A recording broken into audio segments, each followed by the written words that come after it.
Finest eating establishment.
In the first clip, and yes, we couldn't even watch the SpongeBob movie peacefully, we see the emotional scene of SpongeBob and Patrick drying out, which suddenly takes a sinister turn. The entire setting erupts into flames, and a disturbing version of SpongeBob, devoid of eyes, appears, staring directly at the viewer. Scrolling text mocks Nickelodeon for failing to act against these intrusions, basically exclaiming they were harder at silencing their employees instead of improving as a company, before abruptly returning to the movie. The second clip is, without question, one of the most infamous occurrences alongside the resignation letter. It's also the most violent. In this sequence, SpongeBob is depicted as completely unhinged, and the atmosphere is thick with tension and dread as he murders Squidward and Mr. Krabs. All shock value aside, it's evident that these two clips carry deeper meanings compared to the earlier ones. We'll delve into their significance later.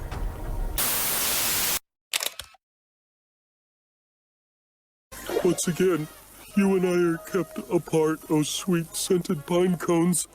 Hey, Gary. There.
message here was crystal clear, as it also hints at the possible perpetrators behind this. Not only that, but it is also important to mention that most of the animation presented in this clip, as well as in the previous one, aren't taken from the show. There's no scene in SpongeBob that shows something even remotely close to SpongeBob with bloodshot eyes, clenching his hat, and looking this professionally made. Do these people work for the show? That question is about to be answered very soon, as we approach our last clip. Only eat salt and I can't eat these. Eat a donut a day. Get ready. It's time to celebrate the spongiest SpongeBob moments of all time.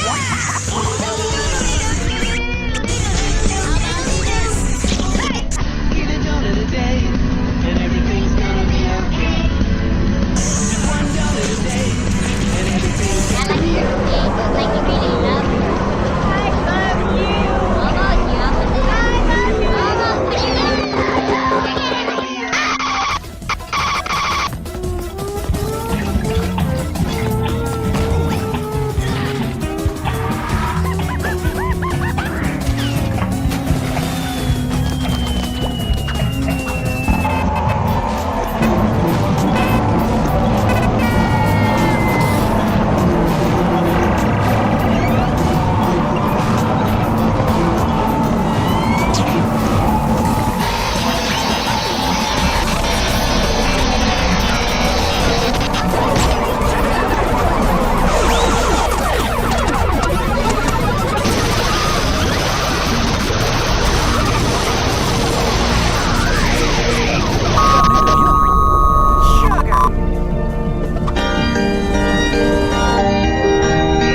raw expression of the anger and exhaustion after years of enduring Nickelodeon's rule by that recent staff revealed that he believed that he was deeply exploitative practices. The broadcast happened through unsubtle animation SpongeBob, burning down the studio that had created it. The transmission froze on this haunting image for several minutes, leaving anyone unfortunate enough to tune in during this time with the silent and terrifying sight, burned lights. While Nickelodeon eventually restored that signal, saving your broadcast is one thing, repairing a tarnished reputation is quite another.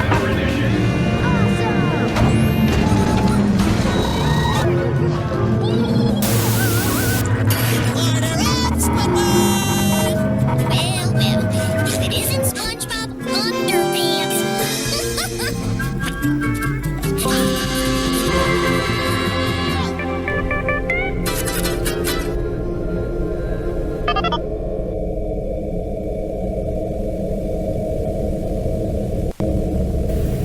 The following message addresses the events that unfolded during what was intended to be our biggest celebration yet. From the deeply concerning signal intrusions to the serious accusations and allegations of employee mistreatment, we recognize the gravity of these issues and the impact they've had on our audience, our team, and everyone who trusts our brand.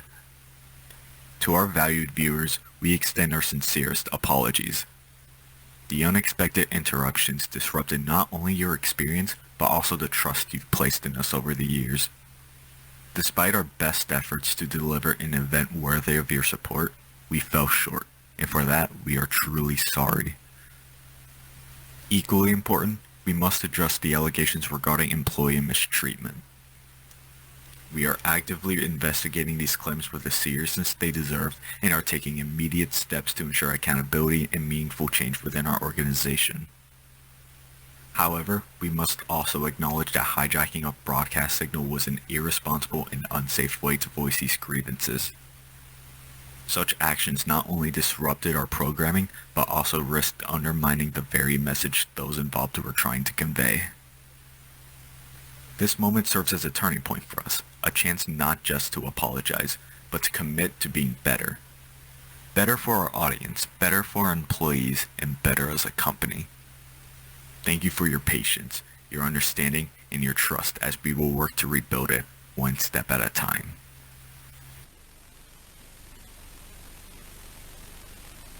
Friday, August 7th. World champion Shelby Marks can take on the toughest fighters. But the one thing she can't take. Let's go, Shelby. I could. Certainly yesterday brought some shocking developments. The beloved TV channel, Nickelodeon, famous worldwide for its iconic cartoons like SpongeBob SquarePants, The Fairly OddParents, and many others, has found itself at the center of an escalating crisis. What started off as brief and puzzling intrusions has now spiraled into something much more concerning. The climax of this all was a message resembling a resignation letter delivered in a chilling final broadcast yesterday evening. The network has been facing ongoing strikes from staff members across the multiple departments, primarily concerning working conditions, wages, and allegations of mismanagement. The authorities have already identified a few people of interest, mainly the 27-year-old man, Armin Rasmi Ramsey, who was confirmed to have worked at the company and is set to be the head of all this. One thing is clear.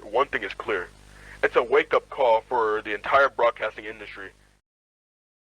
The Ultimate SpongeBob Sponge Bash continued to air the remaining episodes as scheduled, though the signal attacks had already ceased.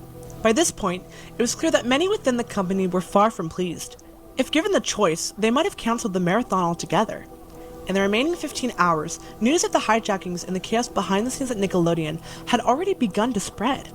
Ironically, the marketing campaign for the event backfired, drawing even more attention to the intrusions and making them the main reason why viewers tuned in. The marathon concluded with the final rerun of To SquarePants or Not to SquarePants, followed by a live apology from Nickelodeon's team in response to the escalating backlash and a flood of angry phone calls from parents. Needless to say, the event was a disaster.